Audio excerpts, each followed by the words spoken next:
क्या इंडिया में evergreening of patent allowed है? To know this answer, welcome to Tryst with Law. We all made a tryst with law sometime in our lives, and that's why we are here. And we'll discuss this case for this answer, Novartis AG versus Union of India. It's a 2013 judgment by Supreme Court. इसमें हुआ ये था दोस्तों कि Novartis ने अपने एक beta crystalline imatinib मिसाइलेट के लिए पेटेंट के लिए अप्लाई किया। कंट्रोलर ने पेटेंट रिजेक्ट कर दिया, बोला कि इट्स नॉट एन इन्वेंशन और कोई 3D से बाहर है। 3D हम डिस्कस करेंगे। नोवार्टिस अपील में गई IPAB के पास, इंटेलेक्चुअल प्रॉपर्टी अपीलेट बोर्ड। ये ध्यान रखिएगा दोस्तों कि IPAB has now been dissolved, अब सीधे हाई कोर्ट के पास अपील जाती है। और उसने भी it approve the judgement of controller, तो नोवार्टिस SLP से सुप्रीम कोर्ट के पास आया है। अब यहाँ पे दोस्तों कंटेंशंस क्या थे? तो नोवार्टिस कंटेंट्स कि ये जो इसका बीटा क्रिस्टलाइन इमैटिनिब मिसाइलेट है, it has better flow properties. Second, it has better thermodynamic stability, मतलब ज़्यादा टेम्परेचर के क्रॉस स्टेबल रह सकता है। And it has lower hygroscopicity, मतलब it won't absorb moisture from the atmosphere.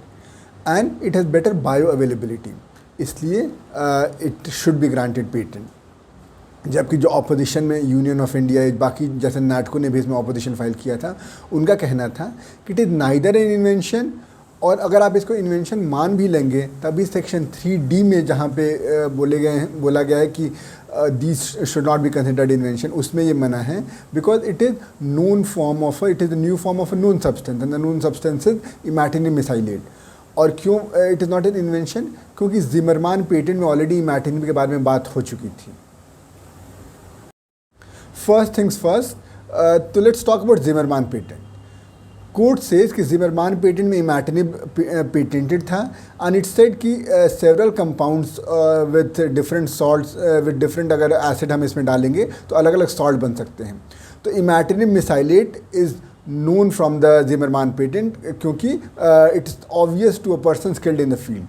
Although Novartis ने argue किया कि नहीं, उसमें तो इमैटिनिब को ही बस क्लेम किया गया था, बट देन कोर्ट सेज कि तब तो अगर हम ये अलाउ कर दें तब तो कोई स्किल्ड लॉयर ऐसे क्लेम्स ड्राफ्ट करे कि some part of the description को सिर्फ एक पेटेंट में लिया जाए और बाकी पार्ट को बाद के पेटेंट में ले लेंगे, which is not allowed.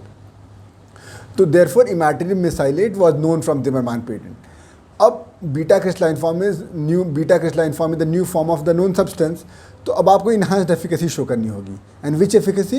Therapeutic efficacy. Therapeutic efficacy का मतलब होता है कि आपके बॉडी में जो रिजल्ट है उस दवा को खाने से। अब देन कोर्ट यहाँ पे ये कहती है कि इसके लिए आपने कोई डेटा नहीं दिया। जो आपने 3 बातें बताई है कि it has more thermodynamic stability, flow properties, hygroscopicity कम है या बेटर बायो अवेलेबिलिटी है, दे आर, वो डायरेक्टली कोई उनका करस्पॉन्डेंस नहीं है एफिकेसी से।